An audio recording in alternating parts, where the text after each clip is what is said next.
मध्ये असाच पाऊस होतो. ऊन असतं, काय असतं, वारा असतो, थंडी असते, सगळं असतं. त्या रखरखत्या पावसामध्ये, उन्हामध्ये, पावसामध्ये, वाऱ्यामध्ये भक्तीचा खेळ का मांडला? कीर्तन जे आहे नामदेव महाराजांनी ते तिथं का सुरू केलं? एवढं मोठं मंदिर आहे का नाही, तिथं सभा मंडप आहे का नाही? नामदेवांच्या अभंगामध्ये त्या सभा मंडपाचं वर्णन येतं. म्हणजे त्या काळात ते मंडप होतं. मग त्या मंडपामध्ये विठोबाच्या समोरच कीर्तन का नाही सुरू केलं? परत प्रश्न. आता जर तिथं कीर्तन सुरू केलं असतं तर मला सांगा, त्याला त्या काळात कोण कोण संत होते? बाकीच्या लोकांना. पण कोण कोण? ज्ञानेश्वर माऊली आले असते का नाही? आले असते. सावता काका आले असते का नाही? गोरोबा काका आले असते का नाही? जनाबाई आले असते का नाही? चोखोबा आले असते का नाही? जनाबाई आणि चोखोबा दोघांचीही आयुष्यभराची खंत आहे की आम्हाला मंदिरामध्ये येऊ दिलं नाही, असं आपण म्हणत नाही. आम्ही इथं फक्त पोस्टमन म्हणून आलोय. पोस्टमन काय करतात?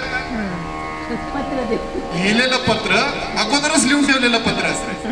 ते लिहिलेलं पत्र एका ठिकाणाहून दुसऱ्या ठिकाणी पोहोचवतात. मनाचं काही आहे का त्याच्यात? मग आम्ही तसंच करतो. आपल्यासाठी भरपूर पत्र संतांनी लिहून ठेवली आहेत. कुठली पत्र आहेत ती?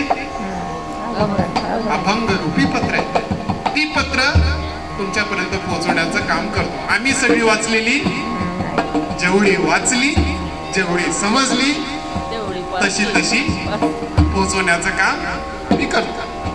मग जेव्हा म्हणतो की बाबा ह्यांना येऊ दिलं नसतं, स्वतः चोखोबांचा अभंग आहे. ही न याती माझी देवा, याती म्हणजे जाती. ही न याती माझी देवा, कैसे घडो तुझी सेवा. मज दूर दूर हो म्हणती. काय म्हणत होते लोक त्यांना? दूर दूर हो म्हणती, तुझं भेटू कवन्यारी. तुला कसं भेटू मी? मला तर लोक दूर हाकलतायत. जनाबाई म्हणतात ह्याच शब्दामध्ये. जनाबाई म्हणतायत, राजाई गोनाई अखंडित तुझे पाय. राजाई गोनाई कोण? राजाई गोनाई नामदेवांची पत्नी आणि आई. नामदेव महाराजांच्या घरीच जनाबाई राहायच्या, म्हणून त्यांचा उल्लेख केलाय.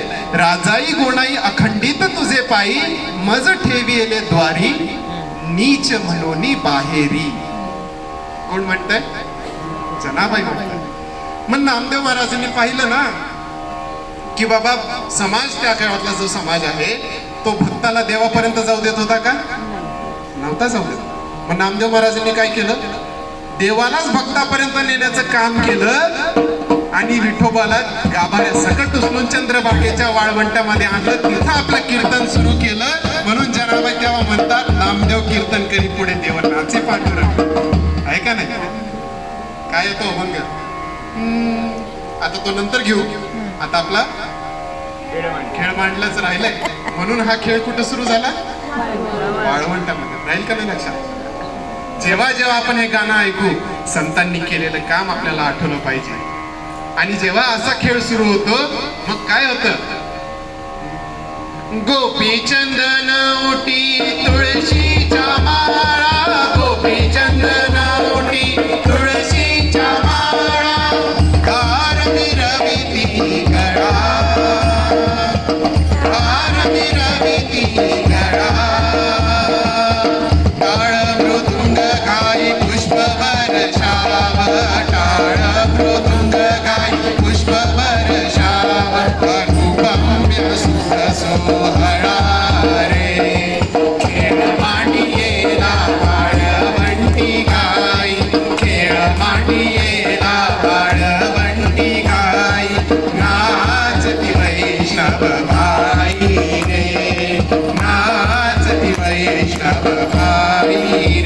अशा या खेळामध्ये अनुपम सोहळा सुरू होतो. आणि मग या सोहळ्यामध्ये होतं काय? जेव्हा सगळे लोक एक समान पद्धतीनं तिथं येतात, चंद्रभागेच्या वाळवंटामध्ये जमतात, तिथं येण्यापासून कोणाला रोखता येणार आहे का? नाही येणार. उलट जो आला, जो कोणी येतो, लोक काय करतात? त्याच्या एकमेकांच्या पाया पडतात. तो कोण म्हणतात? लोटांगणी जातात. त्या काळात लोटांगणी जात असतील, आजही जातात काय? हे पाहतात का पुढचा कोण आहे, त्याचं नाव गाव विचारतात का? त्याचा जात धर्म विचारतात का? स्त्री आहे का पुरुष हे विचारतात का? गरीब आहे का श्रीमंत हे विचारतात का? नाही विचारत. जो कोणी समोर असेल त्याच्या पाया पडतात आणि त्याला काय म्हणतात? माऊली म्हणतात. संतांनी सगळ्यांना काय बनवलंय? माऊली म्हटलं. विचार करा, त्या काळची परिस्थिती 750 वर्षांची परिस्थिती आहे. त्या काळामध्ये ज्यांच्या सावलीचा सुद्धा विटाळ समजला जात होता अशांना वारकरी संप्रदायाने माऊली बनवलेलं आहे.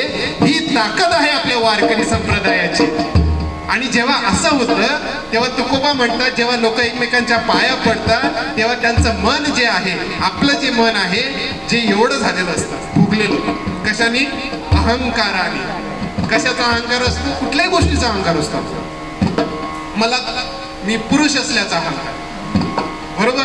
मी या जातीचा आहे म्हणून मला जातीचा अहंकार आहे. मला श्रीमंतीचा अधिकार आहे, अहंकार आहे. मला खूप येतं, माझ्या ज्ञानाचाही मला अहंकार आहे.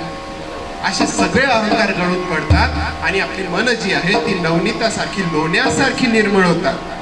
पुढच्या अभंगामध्ये, पुढच्या चरणामध्ये तुकोबा हेच सांगतात. काय म्हणतात? निर्मळ चित्ते. सुरुवात कुठून होते? वर्णाभिमान विसरली आली, वर्णाभिमान विसरली आली, एका एका लोटांगणी जाती, एका एका लोटांगणी जाती, निर्मळ चित्ते झाली नवनीते, हो निर्मळ चित्ते झाली नवनीते,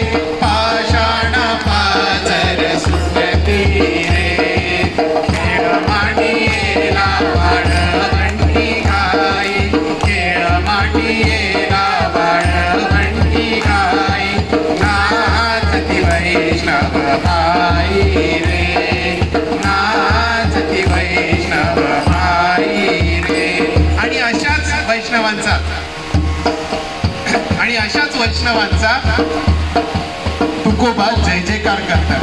वाळवंटामध्ये येऊन विठोबाचा जय जयकार करण्याच्या आधी अशा सगळ्या वैष्णव वीरांचा तुकोबा जय जयकार करतात आपल्या पुढच्या चरणामध्ये. कारण की या सगळ्या वैष्णव वीरांनी भक्तीचा जो मार्ग आहे, जी पायवाट आहे, ती सोपी करून दिलेली आहे. नामदेव महाराजांनी, ज्ञानेश्वर महाराजांनी, त्या काळातल्या सगळ्या संत मंडळींनी, म्हणजेच त्या काळातल्या सगळ्या वैष्णव वीरांनी भक्तीचा मार्ग, पायवाट सोपी केलेली आहे. काय म्हणतात तुकोबा? होतो जय जयकार करजत अंबर, होतो जय जयकार करजत अंबर, मातले हे वैष्णव वीर रे, मातले हे वैष्णव वीर रे, तुका म्हणे सोपी केली पायवाट, तुका म्हणे सोपी केली पायवाट, उतरावया भवसागर रे, खेळ मांडियेला वाळवंटी गाई, खेळ मांडियेला वाळवंटी गाई, नाचती वैष्णव भाई रे, नाचती वैष्णव भाई रे. अशा पद्धतीनं वारकरी संप्रदायानं माऊली म्हणून सगळ्यांना सामावून घेतलेलं आहे, सगळ्यांना एक समान पातळीवर आणलेलं आहे, सगळ्यांना भक्तीची मार्ग, जगण्याचा मार्ग सोपा करून दिलेला आहे. म्हणूनच नामदेव महाराजांना आपण काय म्हटलंय? वारकरी संप्रदायाचे आर्किटेक्ट म्हटलं. वारकरी संप्रदायाचे जे आर्किटेक्ट आहेत त्यांनी पायाभरणी केली ते नामदेव महाराज आणि ज्ञानेश्वर महाराज. आणि जे कळस झाले ते कोण? तुकाराम महाराज. तुकोबांना कळस याच्यासाठी म्हणतात की सगळ्या संतांचा सार तुकोबा खूप नंतरचे है ना. ह्या सगळ्यांच्या 250-300 वर्षानंतर तुकोबा येतात. मध्ये वारकरी संप्रदायाचं जे कोणी संत झाले त्या सगळ्यांच्या विचारांचा सार तुकोबांच्या अभंगवाणीमध्ये येतो. म्हणून तुकोबा कोण झालेत? कळस झाले. आणि अशा तुकोबांच्या नामाचा जर गजर केला तर सगळ्या वारकरी संप्रदायातल्या सगळ्या संतांचा गजर केल्यासारखा होतो. म्हणून आता या ठिकाणी आपल्याला तुकोबांचा गजर करायचा आहे, पण तो बसून सगळ्यांनी आपल्या जागेवर उभं राहायचंय, हात वर करून सगळ्यांनी मोठ्याने गजर म्हणायचंय. गजर अत्यंत सोपा आहे, त्याच्यामुळे सगळ्यांचा आवाज आला पाहिजे. ठीक आहे.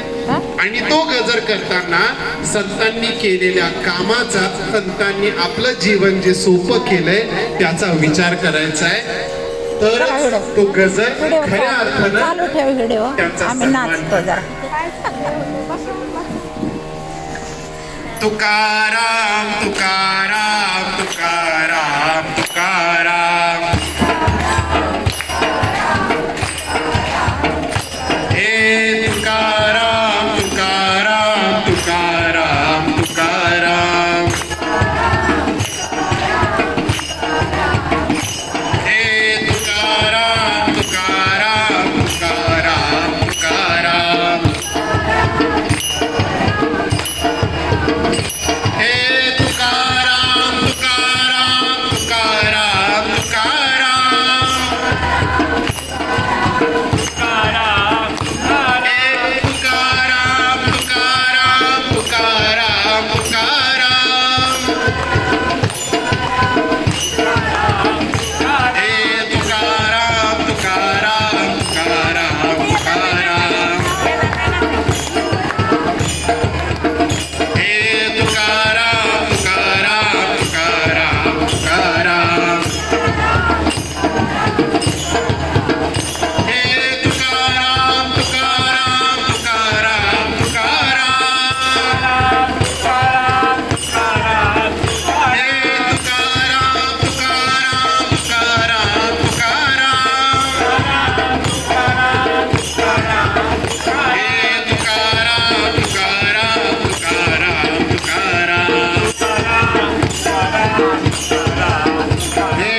पंढरीनाथ महाराज की जय.